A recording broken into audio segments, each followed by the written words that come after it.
হাঁসের মাংস শুধু যে শীতের সময় হাঁসের মাংস খেতে হয় এমন কোনো কথা নেই। যে কোনো সময়ে খেতে পারেন রাজহাঁসের মাংস। এমনিতেই হাঁসের মাংস অনেকেই খুব পছন্দ করে, আর তার মধ্যে যদি হয় রাজহাঁসের মাংস তাহলে তো আরও দারুণ হয়। তাহলে রাজহাঁসের মাংস কিভাবে কষিয়ে ভুনা করতে হয় দেখে নিন।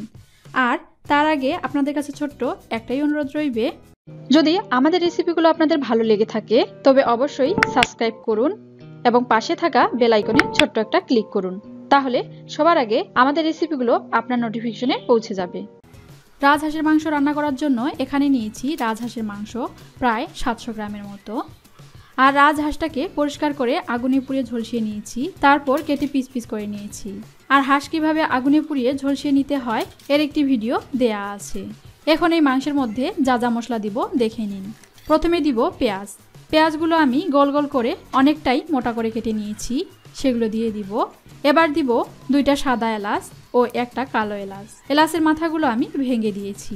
দারচিনি 2 টুকরা, লবঙ্গ 4 থেকে 5টা, রসুন বাটা 2 টেবিল চামচ, আদা বাটা 1 টেবিল চামচ, গরম মশলার গুঁড়া 1 চা চামচ, লবণ পরপর 1.5 চা চামচের মতো, গুঁড়া মরিচও পরপর 1.5 চা চামচ, হলুদ গুঁড়া 1/2 চা চামচ, কাঁচা গোটা জিরা সামান্য ও তেল ঢেলে দিব।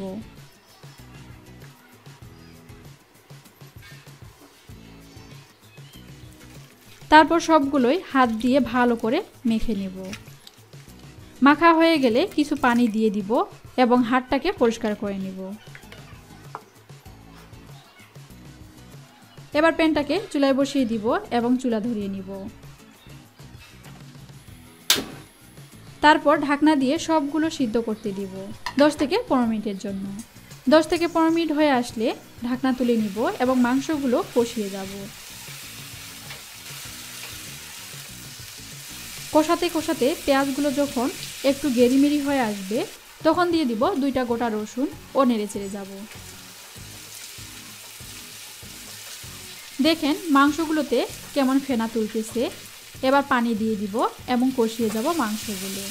আরেকটা কথা মনে রাখবেন, মাংসগুলো কষাতে কষাতে যেন মাংসের মশলাগুলো পুড়ে না যায়।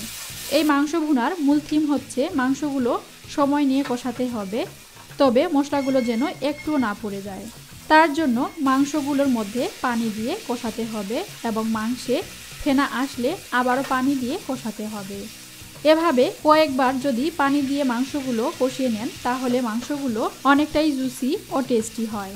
আমি কিন্তু এভাবেই 5 থেকে 6 বার সামান্য করে পানি দিয়ে মাংসগুলো কষিয়ে নিয়েছি। আর দেখতেই পাচ্ছেন যে মশলাগুলো কত গাঢ় হয়েছে।